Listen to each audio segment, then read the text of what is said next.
Today feels like the first real chase event of the year. We've got a Dryline setup in Kansas. Like every setup though, it's not perfect, and today certainly has a number of issues that could make this thing not happen. So we might have to adjust our forecast quite a bit here, possibly chasing much further north where the mid-level flow bisects the instability axis at a better angle, and where storms might hold off until the conditions are primed a little bit more. Or we might have to go substantially further south along the Kansas-Oklahoma border, where again the shear and low-level winds much more suggest supercells. So we have more backflow at the surface, and storms look to be discrete and hold off till a little bit later. What we're going to probably do is head straight west and get towards the dry line, and then do an afternoon update and take it from there to see where we need to adjust on our target. It's noon and we're in Cameron, Missouri. Our original Emporia target is not looking very good due to the orientation of the dry line. There's a couple of targets now that I'm considering: southwest Iowa and southeast Kansas. And I don't like the veered winds in the Iowa warm sector. And there's no backing as you approach the warm front. The winds shift from southwest to northeast almost instantly. I hate that surface orientation, and I hate Iowa. So I'm going to try and make a play for tail end Charlie in southeast Kansas and see what we get. I made it to the Oklahoma-Kansas border just in time to see a cell well east of the dry line pick up a tornado warning. The terrain and roads did not allow me to get very close, however. The storm didn't appear to do much from my vantage point, with just a rather featureless base and gust front moving overhead before the storm started to fall apart near Cope in Oklahoma. It looked like it had probably fired too early before the parameters were at their peak tornado potential.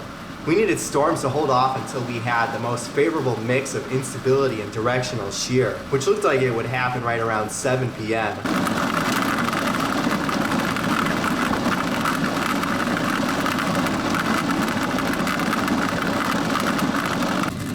I went north to the Kansas border to monitor a couple of other nearby cells. Earlier today, that was my thinking, was northeast Oklahoma and far southeast Kansas, like around 0Z, was going to be pretty primed if something could survive and make it. Yeah, it's just the timing. So, and if you look at the Cape, see, that's going up in nice air still. And there's a little bit of back. There is some backed winds out there. The winds are super backed because of all the rain-cooled air from the morning crap, which is all the stable air. That was my play. I was hoping that this storm would blow up in the instability axis, and then once it was nice and mature, run into these backed winds right here and produce. So, and then it's gonna be like a one and done, because then it's gonna go elevated. Yeah. So, but that's, I think just the timing was off on these first two guys. The second tornado warned storm tracks over the rain-cooled air from the first. Sometimes the first storm can enhance the second storm, removing convective inhibition, moistening the low levels, and enhancing directional shear with an outflow boundary.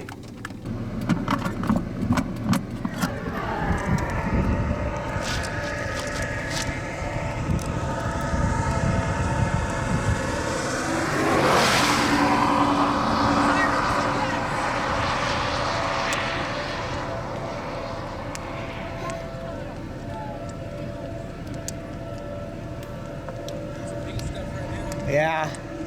This was my chance to get a dramatic, close-range tornado shot as a wall cloud approached the road.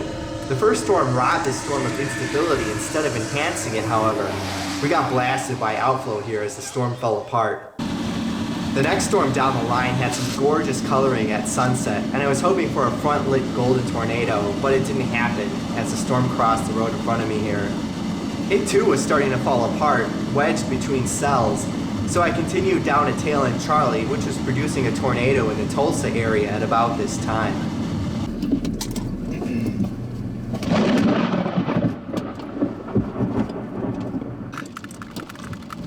Storm chasing in northeast Oklahoma is just awful due to the terrain and roads.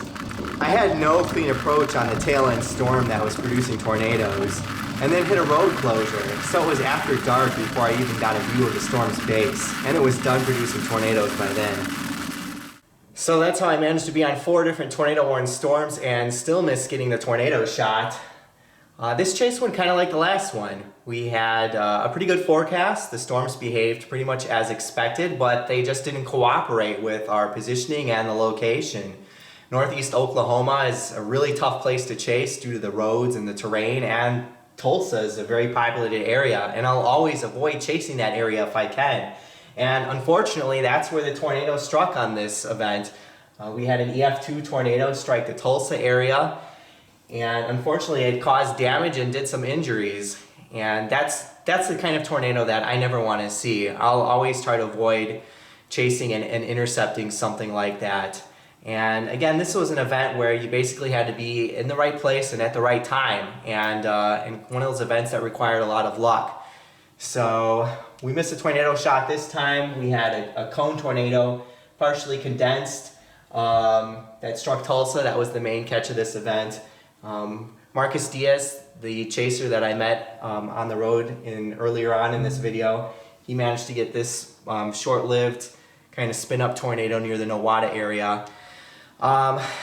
Chasing requires a lot of luck, and I only managed to get a tornado maybe 1 in 7 of my storm chases.